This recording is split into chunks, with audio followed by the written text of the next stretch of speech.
Welcome student, hope you are fine and safe at home. This is third video's lecture of class 9. Today's topic, today's topic types of endurance. Types of endurance.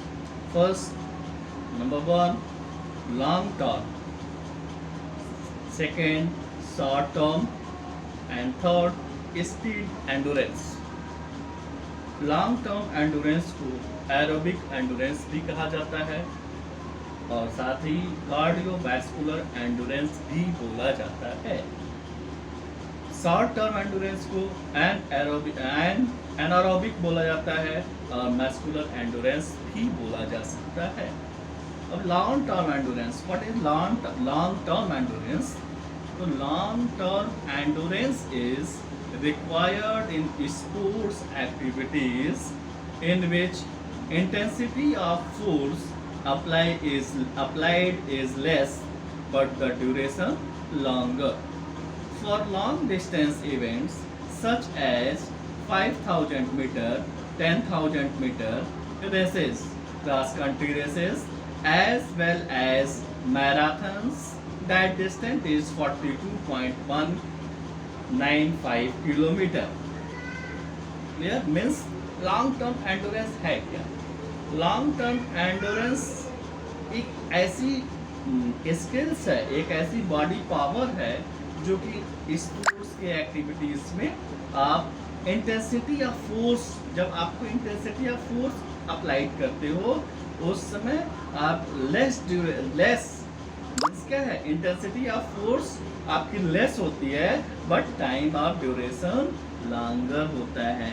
Means ऐसी activity में जिसमें आपको intensity of force तो less होती है लेकिन जो time duration होता है वो बहुत लंबा होता है।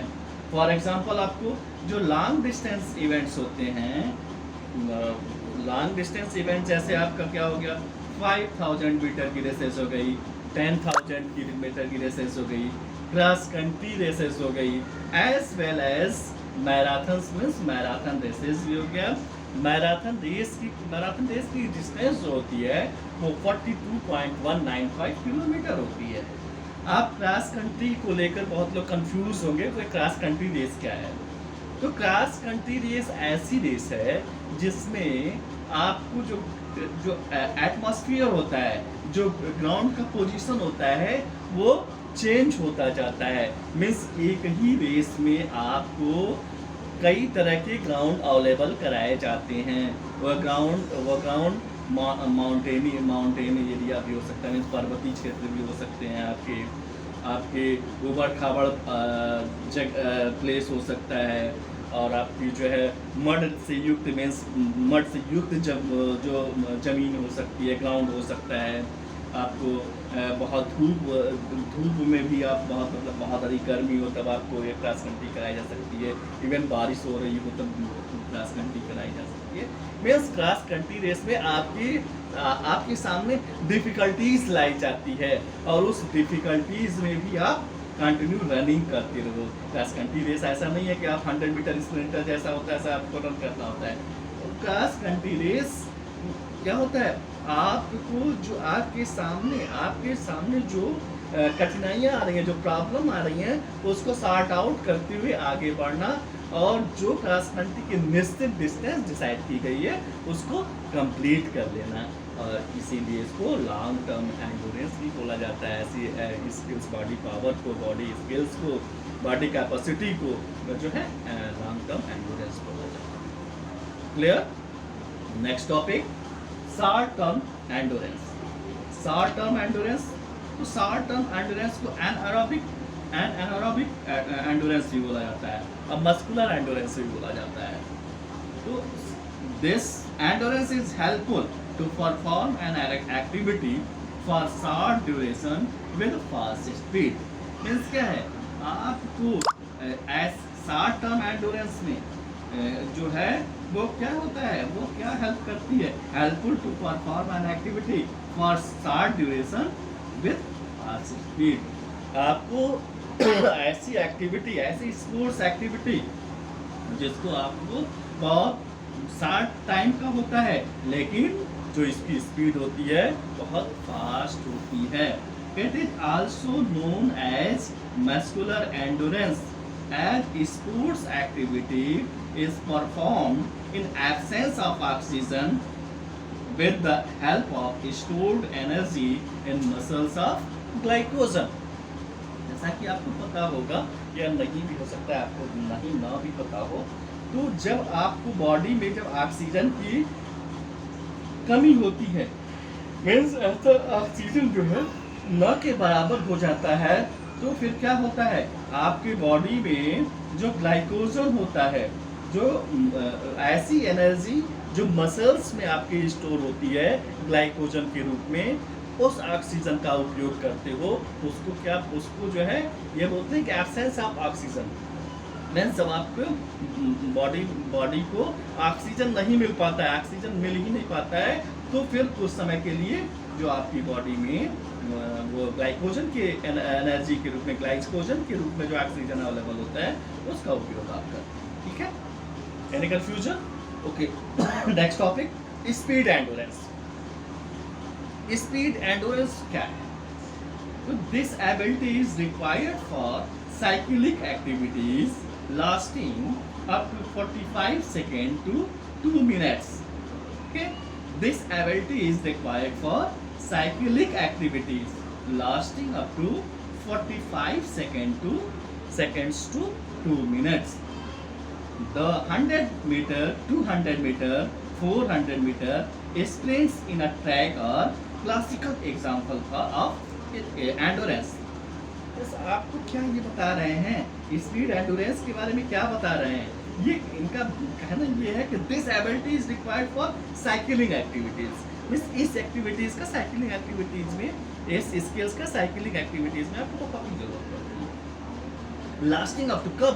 Lasting up to 45 seconds to 2 minute की, जो लास्ट का आपका 45 सेकेंड से 2 मिनट का जो टाइम ड्यूरेशन होता है, उसमें आपकी स्पीड एंडोरेंस को देखा जाता है। जैसे आपका हो गया 100 मीटर की रेस हो गई, 200 मीटर की रेस हो गई, 400 मीटर की स्प्रिंट रेस हो गई, जो आपका एक अच्छा क्लासिकल एग्जांपल है स्पीड एंडोरेंस के लिए। Clear? Next topic, flexibility. Flexibility क्या है? तो flexibility is the ability to execute movements with a greater range, or it is a range of movements of joints। Commonly, flexibility is known as a stretchability,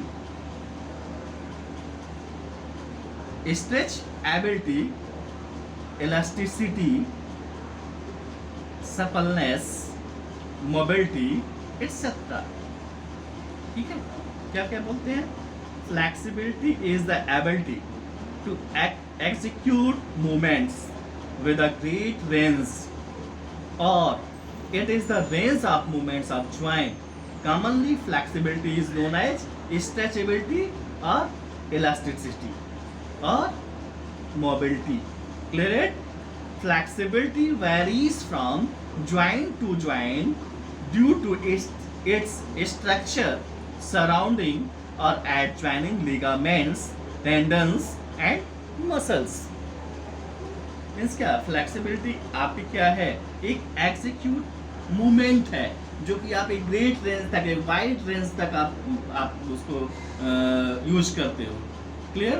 या आप यह कह सकते हो, it is the range of movements of joint. आपकी joint के movements का जो मैक्सिमम रेंज है, उसको आप फ्लेक्सिबिलिटी करते हो। कॉमनली फ्लेक्सिबिलिटी को क्या किस रूप में भी जाना जाता है? तो फ्लेक्सिबिलिटी को स्ट्रेचेबिलिटी और इलास्टिसिटी और मोबिलिटी के रूप में भी जाना जाता है। ठीक है, और फ्लेक्सिबिलिटी वेरीज किससे करती है? तो flexibility varies from joint to joint due to its structure. उसकी बनावट जो है, ज्वाइंट की बनावट जो है, सराउंडिंग और adjoining ligaments, tendons and muscles. Even आपके लिगामेंट, टेंडन्स एंड मसल्स की भी के ऊपर भी निर्भर करती है। क्लियर है? There are two types of flexibility. Number one, passive flexibility. Number two, active flexibility. अब passive flexibility क्या है? What is passive flexibility? तो passive flexibility is ability of joint to move to its maximum range with the help of a partner to perform stretching exercises with external help. Again repeat it. Passive flexibility is a ability of joint to move to its maximum range with the help of a partner to perform stretching exercise with external help. Means ऐसी flexibility या ऐसी ability, joint की ability जो आपको maximum range तक आप move करते हो। कैसे मूव करते हो? With the help of partner, या तो आपने किसी पार्टनर का हेल्प लेकर मूव करते हो, ठीक है। To perform stretching exercise with the external help, और आप ऐसे एक्सरसाइजेस को परफॉर्म करते हो, कैसे करते हो? एक्सटर्नल हेल्प लेके, किसी दूसरे का सहयोग लेकर करते हो। क्लियर है? Next, active flexibility. तो active flexibility is perform without external help और self movement of a part to maximum range. Clear? Stretching a joint by a sportsman himself without any external help. Clear? It is performed without external help or self movements of a part to maximum range. Stretching a joint by a sportsman himself without any external help. Means जो activity आप बिना किसी external help के, बिना आपके अपने किसी partner के आप करते हो, ऐसी फ्लेक्सिबिलिटी को आप एक्टिव फ्लेक्सिबिलिटी कहते हो। There are two types of active flexibility. अब आपके एक्टिव फ्लेक्सिबिलिटी के टू टाइप्स हैं। Number one, static flexibility. Number two, dynamic flexibility. जैसे मैंने आपको पिछले लेक्चर में मैंने बताया था, क्या स्टैटिक एंड डायनेमिक, स्टैट बताया था ना, तो उसी तरह फ्लेक्सिबिलिटी में भी होता है static flexibility and dynamic flexibility. अब what is static flexibility? The static flexibility is the flexibility perform from stationary position. Okay, stationary position. Stationary position का मतलब समझते हो क्या है? आप जो आपकी स्टार्टिंग पोजीशन होती है, शुरुआत की जो पोजीशन होती है, जैसे आप किसी भी पोजीशन में आप हो, आपकी शुरुआत की जो पोजीशन है, जैसे मैं सिटिंग पोजीशन में बैठा हूँ, सिटिंग स्टाइल में बैठा हूँ, और उसके बाद कोई एक्शन कर रहा हूँ, तो मेरे बॉडी की जो स्टेशनरी पोजीशन होगी, वो पोजीशन क्या होगी? वो पोजीशन, उसकी बॉडी की स्टेशनरी पोजीशन क्या होगी? Sitting position. क्लियर है? तो बॉडी की सिटिंग पोजीशन, बॉडी की जो आपकी स्टेशनरी पोजीशन क्या होगी? Sitting position. Base stationary position को आप स्टार्टिंग पोजीशन भी कर सकते हो, ठीक है। Chakrasanas, toe touching by bending forward, sideward bending etcetera. Static flexibility का एग्जांपल क्या क्या हो सकता है? चक्रासन हो सकता है, टो टचिंग हो सकती है, toe touching by bending forward हो सकता है, साइडवर्ड बेंडिंग हो सकता है। Clear? Next topic, dynamic flexibility. Dynamic flexibility क्या है?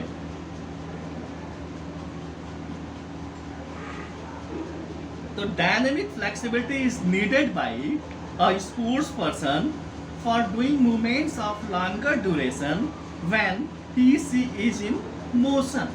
This is required for gymnastic and diving.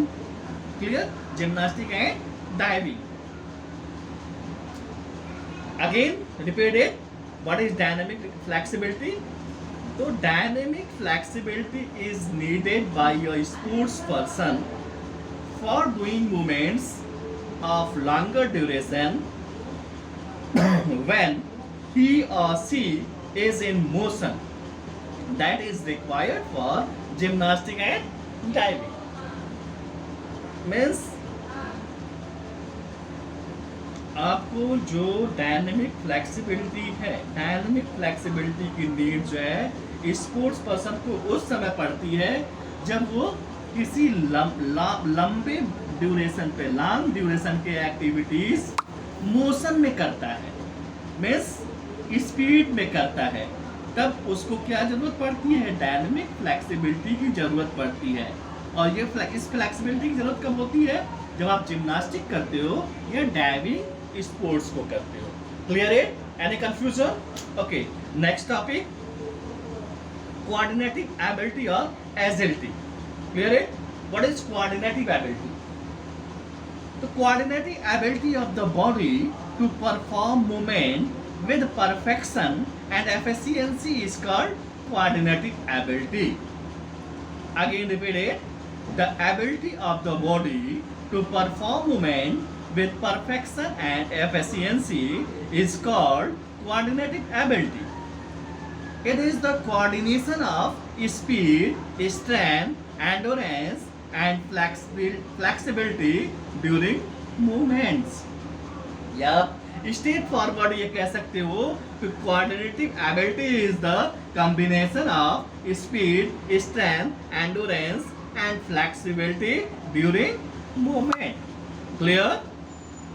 The accuracy of actions, rhythm, range of movement, balance, graceful action, etc. all depend upon coordinative ability. It is mainly neuromuscular coordination that depends upon central nervous system. In games, Kho-Kho is the best example of coordinate abilities or coordinative abilities. How a runner runs in zigzag manner and how an opponent chases the runner. These abilities are interrelated with the motor skills. Clear? तो coordinative ability जो है उसका accuracy जो होती है वो action से होती है, रिदम से होती है, रेंज ऑफ मूवमेंट का आपका रेंज कितना ब्रॉड है, बैलेंस किस तरह आप उस एक्टिविटी को करते हो, ग्रेसफुल एक्शन कितना इंपॉर्टेंट इम्पैक्ट पड़ रहा है आपके ऊपर, and depend upon coordinative ability. Clear? It is a mainly neuromuscular coordination.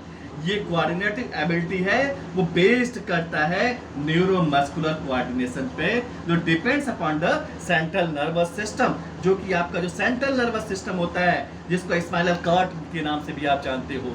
Spinal chords आपके पास न रहे तो आपका कोई भी बॉडी का मैसेज या कोई भी मैसेज, बॉडी का मैसेज ब्रेन को हो या ब्रेन का मैसेज बॉडी को हो, वो नहीं जा पाएगा. अचानक आप जा रहे हो, अचानक आप बहुत मस्ती में जा रहे हो, दो फ्रेंड के साथ आप बात करते हुए जा रहे हो, सपोज दैट आपके दो फ्रेंड मिल गए, जो है वो पुष्कर हैं और कोई है उनका बेस्ट फ्रेंड जो भी होगा, उसके साथ बहुत मस्ती में जा रहे हैं. तब तक आपको दिखाई दे रहा है एक सांप, एक स्नेक दिखाई देगा आपको, बहुत मोटा तगड़ा स्नेक है. आप क्या करते हो? आपका उस ब्रेन क्या अलाउ करता है आपको? आपका ब्रेन अलाउ करता है, यदि ब्रेन ये कहता है कूद जाओ तो आप तुरंत कूद जाते हो. ब्रेन ये कहता है बैक, पीछे हटो, तो आप पीछे जाते हो. ब्रेन यदि कहता है कि ब्रेन ये कहता है क्विक रन, तो आप रन करते हो. और ब्रेन यदि कहता है कि वह स्नेक आपको दौड़ा रहा है, तो आपको ब्रेन उस समय यदि यह कह रहा है आपके बॉडी को जिग जैग स्टाइल में आप दौड़ो, क्योंकि आप ये जानते हो कि जो भी स्नेक होता है उसका जो स्केलेटल स्ट्रक्चर होता है, उसका स्टेट होता है, और जब आप जिग जैग स्टाइल में दौड़ते हो तो स्नेक को टर्न होने में प्रॉब्लम होती है, अचानक टर्न होने में प्रॉब्लम होती है, तो इसकी स्पीड स्लो हो जाती है. ये बेस्ट एग्जांपल आपको मैंने डेली रूटीन लाइफ की दे दिया, इसको कोऑर्डिनेटिव एबिलिटी के नाम से जाना जाता है.